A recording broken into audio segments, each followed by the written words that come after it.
Dostlar, deməli belə bir sual gəlib Elnur Məmmədovdan. Salam Elşad Miri, cəmaatı çaşdırmayın. Allaha tövbə eləyin. Siz videolarınızda demişsiniz ki, Quranda Peyğəmbərin şəxsinə tabiçilik yoxdur. Lakin Ənfal 64-də və tövbə 100-də əksini deyir. Buna nə cavab verəcəksiniz? Deyə Instagram üzərindən bir izləyicimiz, Elnur Məmmədov adlı izləyicimiz belə bir sual verib. Ona görə birinci Elnur bəy qardaşımı salamlayıram. Ümid edirəm ki, yaxşısınız. Allah sizi daha yaxşı eləsin, sizə zehin açıqlığı versin, gözünüzü açsın. Əziz qardaşım, mən bir ilahiyyatçı olaraq, bir dinşünas olaraq insanları çaşdırmıram. Düşündürməyə çalışıram. Yatıstıranların əksinə oyatmağa çalışıram. Ayıltmağa cəhd eləyirəm.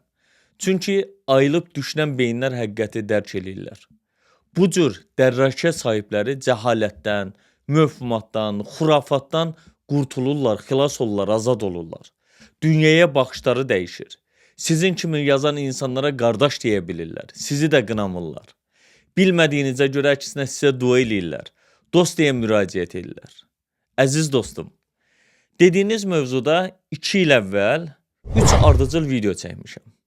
Həmin videolarda Quranın heç bir ayəsində Peyğəmbərə, yəni Nəbiyə itaət eləməyin olmadığını bildirmişəm. İtaətin ancaq Rəsula, yəni elçiyə olduğunu demişəm. Allaha və elçiyə itaətin nə demək olduğunu həmin o videolarda ətraflı izah eləmişəm. Burada da qeyd eləyirəm, indi oradan da baxa bilərsiniz.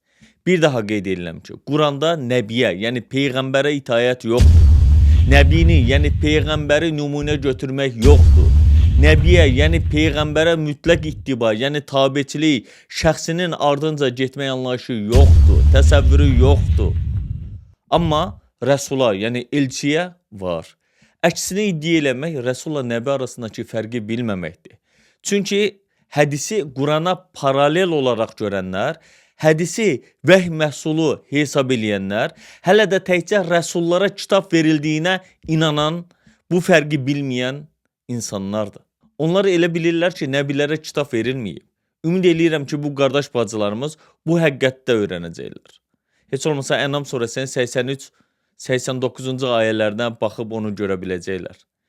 İndi istəyirəm gələk sizin sualınıza. Deməli, yazdığınız Quran-Kərimin 8-ci surəsi var, Ənfal surəsi. Ənfal surəsinin 64-cü ayəsinə 2 il əvvəl çəkdiyim videolarda həqiqətən toxunmamışdım. Çünki Nəbi, Rəsul, yəni Peyğəmbər, elçi arasındakı fərqlə əlaqəli çəkdiyim 3 ardıcıl videonun çox olduğunu düşünürdüm. Həm də deyirdim ki, görüm bu barədə sual olacaqmı? Bəli, şükürlər olsun ki, 2 il sonra bu sualı verən siz oldunuz, təşəkkür edirəm. Amma yenə də Rəbbimizə şükürlər olsun ki, artıq insanlarımız hədisləri deyil, Quranı açıb baxırlar, Quranı oxuyurlar, oradan öyrənirlər. Sualları da bu barədə olur. İndi istərdim ki, sizin sualınızda qeyd elədiyiniz məsələyə həm aydınlıq gətirəm, həm də bu günlərim bəzi özlərini fərqli şəkildə təqdim eləyən insanların hər dəfə videolarının qarşısında olan Tövbə surəsinin 100-cü ayəsini gətirirlər. Bu məsələyə də aydınlıq gətirim. Yəni ikisini birlikdə, yəni fürsət bilib bunu qeyd eləyim. Deməli, Quranın 9-cu surəsi olan Tövbə surəsinin 100-cü ayəsində, bir də 8-ci surə olan Ənfal surəsinin 64-cü ayəsi ilə bağlı fikirlərimi, düşüncələrimi Quran ayələri əsasında sizə çatdırmağa, daha doğrusu sizinlə bölüşməyə çalışacağım. Dostlar, indi Quranın 8-ci surəsi olan Ənfal surəsinin 64-cü ayəsinin tərcüməsini oxuyaq. Tərcümədə görək necə deyilir. Baxın, bu da elə sələflərin özlərinin qəbul elədikləri tərcümələrdən biridir. Ərəbcəsi belədir. Bismillahirrahmanirrahim. Ya eyyuhən nəbi, həsbukallah və mən ittəbəəkə minəl müminin. Tərcüməsində belə veribdilər. Ey Peyğəmbər, sənə, sənin ardınca gedən möminlərə Allah kifayət eləyər. Bu ayəyə sənə də, sənə tabi olan möminlərə də Allah yetər kimi də tərcümə verilir. Bunu Peyğəmbərə tabi olmaq, Nəbiyə itaət eləmək, buna görə də hədisləri qəbul eləmək kimi başa düşənlər var. Amma burada soruşulmalı olan məsələ ayədəki tabiçiliyin ümumi tabeçiliyi olduğudur, yoxsa özəl, xüsusi, yəni hansısa bir məsələdə tabe olmaqdan ibarət olduğunu bilməkdir. Dostlar, bunun üçün surənin, yəni Ənfal surəsinin 60-cı ayəsindən 66-cı ayəsinə qədər oxumalıyıq. O zaman görəcəyik ki, həqiqətən cümləni kontekstdən çıxarmadan şahidi olacaq ki, 60-cı ayədə və yaxud da 66-ya qədər olanlarda savaşdan, döyüşdən, müharibədən bəhs olunur. Məsələn, 60-cı ayədə nə deyir? Onun ayəsinin əvvəlində də qeyd olunur ki, düşmənlərə qarşı bacardığınız qədər qüvvə və döyüş atları hazırlayın ki, bununla Allahın düşmənini, öz düşməninizi və onlardan başqa sizin bilmədiyiniz, lakin Allahın bildiyi kimsələri qorxutasınız deyə tərcümə veribdilər. Yəni, ayə bununla başlayır.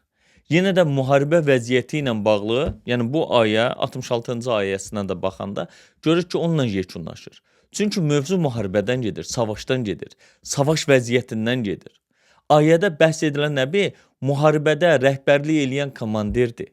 Çünki nəbi hər yerdə ərdə ola bilər, başçı da ola bilər, dost da ola bilər, ata da ola bilər, övlad da ola bilər. Nəbi, yəni bu bir növ sizə artıq nəbilik veriləndən sonra siz digər ata olmaqdan, oğul olmaqdan, ər olmaqdan, insan olmaqdan və s. bir kənara çıxmır. Bu fərqi bilməməkdir problem. Amma rəsul olduğu zaman Allahın sözlərini, buyruqlarını insanlara çatdırarkən insan rəsul olur. Yəni, rəsulluq bir missiyadır, vəzifədir. Ona görə də bu ayədə nəbidən, yəni bizə qeyd olunan, yəni Peyğəmbərdən döyüşdəki komandir olaraq bəhs olunur. Komandir kimi burada tabeçilik bildirilir.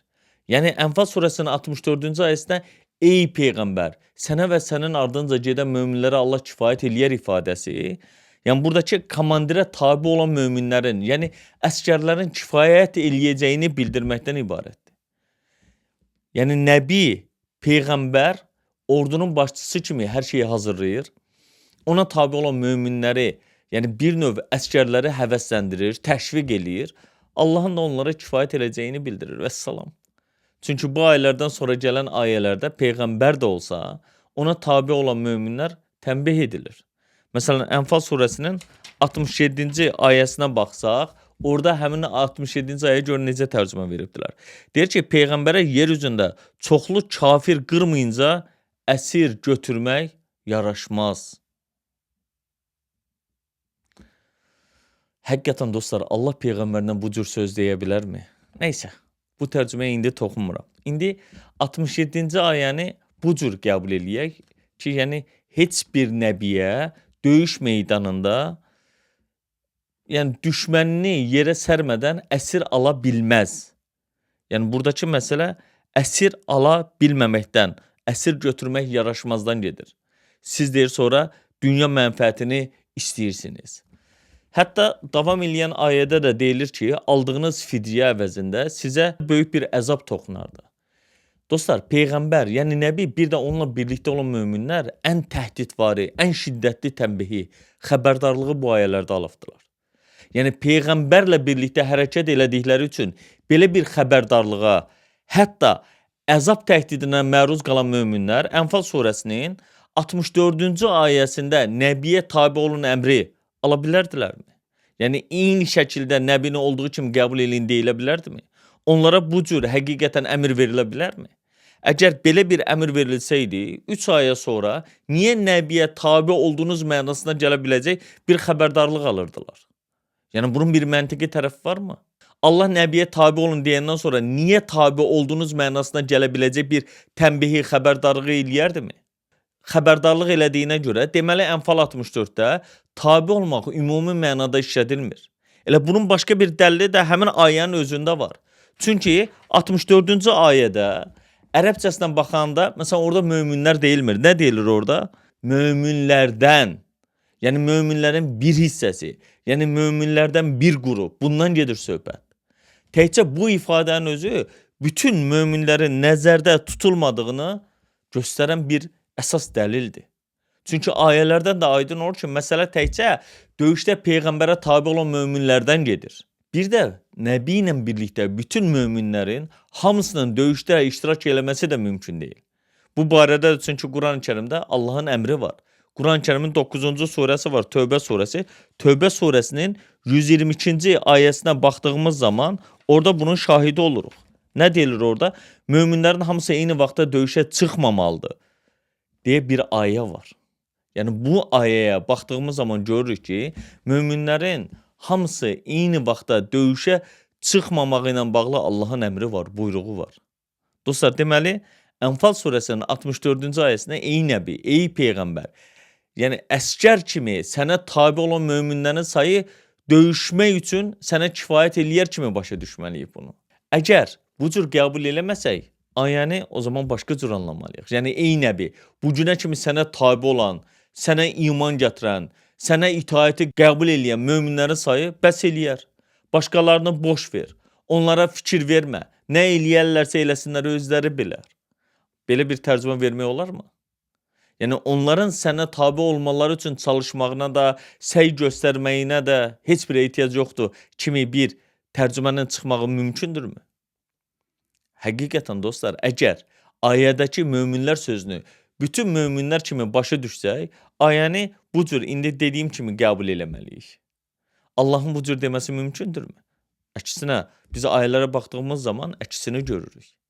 Ənfal surəsinin 64-cü ayəsindəki peyğəmbərə tabeçiliyin ümumi tabeçiliyi olmadığını göstərən dəlillərdən biri də yenə həmin o Ənfal surəsinin 6-cı, 7-ci ayələridir. Gəlin ona da bir yerdə baxaq. Haqq bəlli olduqdan sonra belə onun barəsində səninlə mübahisə edirdilər. Sanki gözləri baxa-baxa ölümə sürükləndirdilər. Nəysə, burada deyir ki, mübahisə edirdilər. Ayədən də həqiqətən aydın olur ki, peyğəmbərlə döyüşdə iştirak edən bir qrup mömin savaşla əlaqəli, döyüşlə əlaqəli, müharibə şəraiti ilə əlaqəli və yaxud da taktikalarla əlaqəli peyğəmbərlə mübahisə eləyibdilər. Həm də peyğəmbər həmin vaxtda haqlı olmasına baxmayaraq. Amma bütün buna baxmayaraq Allah nəbi ilə, yəni peyğəmbərlə mübahisə eləyən bu möminləri başqa cür adlandırmır. Yəni onlara kafirdir, münafiqdir və s. demir. Yenə də mömin deyir. Çünki bu hərəkətləri onların mömin olmaq xüsusiyyətinə xələl gətirmir. Hətta Allah onları dərəcə baxımından digərlərindən daha üstün tutub. Bunun üçün Quran-Kərimin 4-cü surəsi var, Nisa surəsi. Nisa surəsinin 95-ci ayəsinə baxa bilərik. Baxın, möminlərdən üzürlər istisna olmaqla evdə oturanlarla Allah yolunda öz malları və canları ilə cihad edənlər eyni olmazlar deyir. Dostlar, özünüz fikirləşin. Əgər Quranın Nəbiyə mütləq tabeçiliyi istəyən, mütləq bağlılığı tələb eləyən ayəsi olsaydı, Nəbi ilə bir yerdə mübarizə aparan, Nəbi ilə bir yerdə döyüşdə iştirak eləyən bu mücahidlərin, bu möminlərin Nəbi ilə mübahisəsi mümkün olardı mı həqiqətən? Hətta deyək ki, mümkün oldu. Yaxşı, belə bir vəziyyətdə Allah onları hələ də mömin adlandırardı mı? Özlərinin verdikləri tərcümələrdə təsəvvür edin, Mücadilə surəsinin 1-ci ayəsində Nəbi ilə mübahisə edən qadından söhbət gedir. Yenə öz verdikləri tərcümədə Quran-Kərimin 66-cı surəsi var, Təhrim surəsi. Təhrim surəsinin ilk ayələrində Nəbinin yoldaşlarının peyğəmbərlə mübahisə elədiklərini görmürlərmi? Hətta bu mübahisələrdən peyğəmbər deyir, o qədər əziyyət çəkmişdir ki, hətta onlardan boşanmaq həddinə gəlib çatmışdı. Dostlar, gözəl insanlar, icazənizlə soruşmaq istəyirəm. Əgər həqiqətən Nəbiyə hər məsələdə ittiba əmri, yəni bir mütləq tabeçilik əmri olsaydı, Quranda peyğəmbər xanımlarının peyğəmbərlə mübahisə etmələri mümkün idimi? Amma mümkün oldu. Çünki inananlar kimi, möminlər kimi Nəbinin, yəni dilimizdə işlətdiyimiz kimi peyğəmbərin xanımlarına da Nəbinin şəxsinə mütləq tabeçilik əmr edilməyib. Ancaq Rəsula itaət əmr edilib. Həm də ey Nəbinin xanımları, ey Nəbi xanımları, ey peyğəmbər xanımları müraciəti ilə başlayan özəl ayələrdə də. Bütün bu ayələr də Quranın Nəbiyə yox, Rəsula itaəti, Rəsula tabi olmağını göstərən açıq dəlillərdir. Bütün bunlardan sonra Ənfal surəsinin 64-cü ayəsindəki Nəbiyə tabi olan möminlər ifadəsinin eyni ilə Quranın 9-cu surəsi olan Tövbə surəsinin 100-cü ayəsindəki mühacir və ənsara tabi olanlar ifadəsi kimi olduğunu ayələrə baxdığımız zaman görə bilərik. İndi nəyə görə bunu qeyd elədim? İstəyirəm ki, həmin o Tövbə surəsinin 100-cü ayəsinin dilimizdəki tərcüməsinə birlikdə baxaq. Ondan sonra bu mövzuya da, bu məsələyə də qısa olaraq aydınlıq gətirək. Dostlar, burada yazıbdır ki, Dində hamını ötüb keçən ilk mühacirlərə və ənsarlara və sabiqunəl əvvəlunə minəl muhacirinə vəl ənsar deyə başlayır. Burada dində sözü yoxdur, onu deyim. İndi tərcümanı veriblər, neysə bunlara indi qarışmıram, mövzumuz o deyil. Deyir, dində hamını ötüb keçən ilk mühacirlərə və ənsarlara, həmçinin yaxşı işlər görməkdə onların ardınca gedənlərə gəlincə, ardınca gedənlərə deyəndə tabi olanlardan gedir söhbət burada. İttəbə sözü var. Allah onlardan razıdır, onlar da Allahdan razıdır kimi belə davam eləyir. Dostlar, buradakı tərcüməni olduğu kimi qəbul eləsək, buradan başa düşürük ki, Allah muhacir və ənsara tabi olanlardan razı olduğunu bildirir. Muhacir kimdir? Ənsar deyiləndə kimlər nəzərdə tutulur? Bu məsələyə indi heç girmirəm. İstəyirəm elə birbaşa buradakı həmin o qeyd olunan tərcüməni oxuduğumuz ayəni olduğu kimi qəbul eləyək, deyək ki, tərcüməni doğru qəbul eləyək və həmin o ayədə gətirilən məsələyə izah verək, öz düşüncələrimizi paylaşaq. Məsələn, bu surənin 100-cü ayənin, yəni Tövbə surəsinin 100-cü ayəsində Allahın muhacir və ənsara tabi olanlardan razı olduğu bildirilir. Yəni bu surənin yenə də 72-ci ayəsinə baxanda Allahın razılığının ən böyük mərtəbə olduğunu oxuyuruq. Deyir, Allahın razılığı isə daha böyükdür. Bu böyük bir uğurdur. Deməli, muhacir və ənsara tabi olanlar ən böyük mərtəbə olan Allahın razılığına nail olurlar. Amma heç kim Tövbə surəsinin 100-cü ayəsinə əsaslanaraq Quranın muhacirlərə, ənsara tabi olmağı əmr elədiyini iddia eləməyib. Orada bir mütləq tabiçilikdən söz getdiyini deməyib. Çünki heç kim bunu deyə də bilməz. Niyəsini də deyim. Çünki bu ayə bütün muhacirlərə, ənsara tabi olmağı əmr eləyən ümumi hökm ayəsi deyil. Əksinə, muhacirlərə, ənsara tabi olanların, yəni onlarla birlikdə davrananların, onlarla birlikdə hərəkət eləyənlərin, onlara dəstək olanların xüsusiyyətini bildirən xəbər ayəsidir. Hökm ayəsi deyil. Buna görə də Tövbə surəsinin 100-cü ayəsinə əsaslanaraq Quranın muhacirlərə, ənsara tabi olmağı əmr etdiyini heç kim iddia eləyə bilməz. Sualda soruşulan Ənfal surəsinin 64-cü ayəsi ilə bağlı verdiyimiz həmin orada Quranın nəbiyə tabi olmağı əmr etdiyi nəticəsini çıxarmaq mümkün olmadığı kimi, burada da eyni ilə muhacirlərə, ənsarlara tabi olmaq nəticəsini çıxarmaq mümkün deyil. İndi dostlar, yeri gəlmişkən qeyd edilməyən bir ayəni də qeyd edeyim. Məsələn, Quran-ı Kərimin 52-ci surəsi var, Tur surəsi. Tur surəsinin istəyərəm sizlə bərabər 21-ci ayəsinə baxaq. Möminlərin imanda onların arxasınca gedən nəsillərini də cənnətdə yazıb, cənnətdə özlərinə qovuşduracaq, onların əməllərinə heç bir şey əks etməyəcək deyə davam edir. Hər kəs qazandığının girovudur. Tur surəsinin 21-ci ayəsi. Dostlar, bu ayədə ata-babalara tabi olanları tərifləyir. Dədə-babalara, əcdada. Amma heç kim bu ayəyə görə Quranın atalara tabi olmağı əmr elədiyini demir. Çünki bu ayə atalara tabi olmağı əmr eləyən bir ayə deyil. İman mövzusunda, iman məsələsində atalarının, ata-babalarının, əcdadlarının arxasınca gedənləri tərifləyən bir ayədir.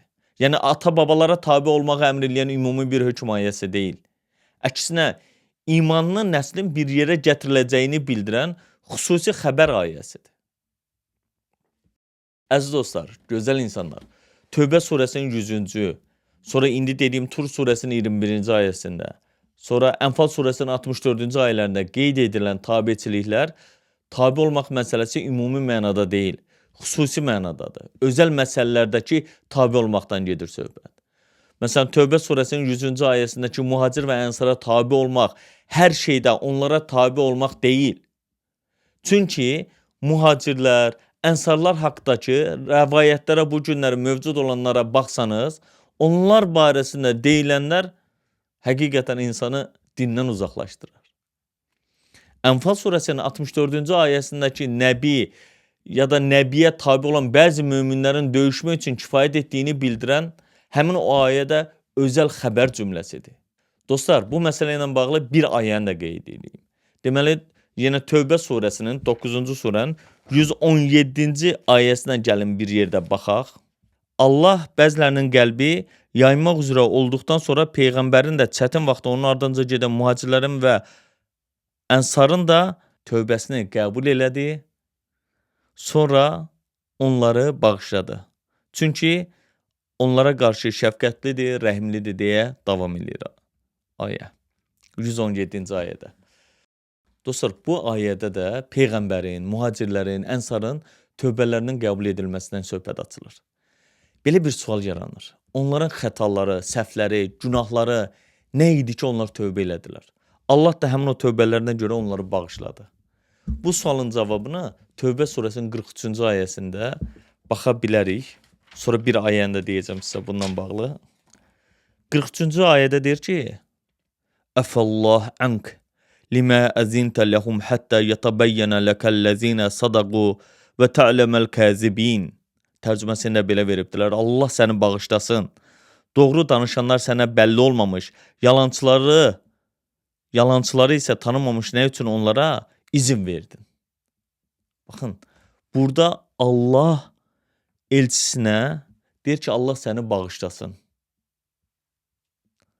Doğru danışanlar sənə bəlli olmamış. Yalançıları isə tanımamış. Nə üçün onlara izin verdin? Bir də Tövbə surəsinin 113-cü ayəsində görün nə deyir?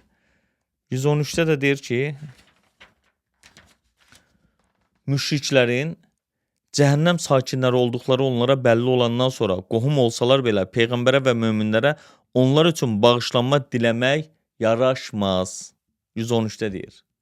İndi dostlar, bu ayələrdən, yəni indi danışdığım 43-cü ayədən Tövbə surəsinin, sonra indi oxuduğum 113-cü ayələrdə Peyğəmbərin, bəzi möminlərin iki fərqli hərəkətə görə xəbərdarlıq edildiyini gördük.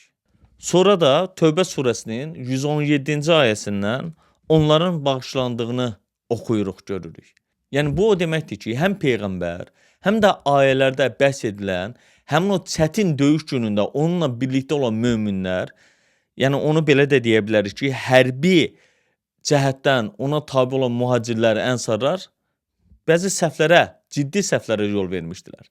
Amma Allah onların tövbə elədikləri üçün bağışlamışdı. Buna görə də Peyğəmbərin səhvlərindən, tövbələrindən bəhs edən bu ayənin Ənfal surəsinin 64-cü ayəsi kimi ümumi bir əmri ehtiva eləmədiyini, Peyğəmbərə hərbi cəhətdən tabi olan möminlərə aid olduğu aydın olur. Əziz dostlar, buradan da görürük ki, bəli, indi sizə haqqında danışdığım, həmin o Elnur bəyin verdiyi suala uyğun olaraq qeyd elədiyim Ənfal surəsinin 64-cü ayəsi, Tövbə surəsinin 100-cü ayəsi və əlavə olaraq Tur surəsinin 21-ci ayəsini qeyd elədim. Və buradakı həmin o ittiba məsələsi Allahın elçisinə deyil, Rəsula deyil, Nəbiyə də ümumi mənada deyil, mütləq mənada deyil, xüsusi olaraq müəyyən bir məsələdə tabeçilikdən gedir söhbət. Məsələn, yoldaşın yoldaşa tabeçiliyi mütləq tabeçilik deyil. Yəni, yoldaşlar bir-birinin qulu deyil və yaxud da valideyn övladlar bir-birinin qulu deyil. Ona görə buradakı tabeçiliyin müəyyən bir məsələdə, müəyyən bir hadisədə, müəyyən bir vəziyyətlə əlaqəli olan tabeçilikdən söhbət getdiyini özümüz də digər ayələrlə birlikdə gördük. Ümid edirəm ki, bu sual cavabını alıbdır. Ona görə də indi sizlə burada sağollaşıram. Növbəti suallardan və yaxud da növbəti video süjetlərlə, video söhbətlərlə qarşınızda olacağım. İndi isə sizdən sağollaşıram. Allah amanında olun. Növbəti video söhbətlərdə görüşənə dək sağ olun. Salamat qalın. Məfhumatdan və xurafatdan bezmisinizsə, Elşad Mirinin YouTube kanalına abunə olun və paylaşın.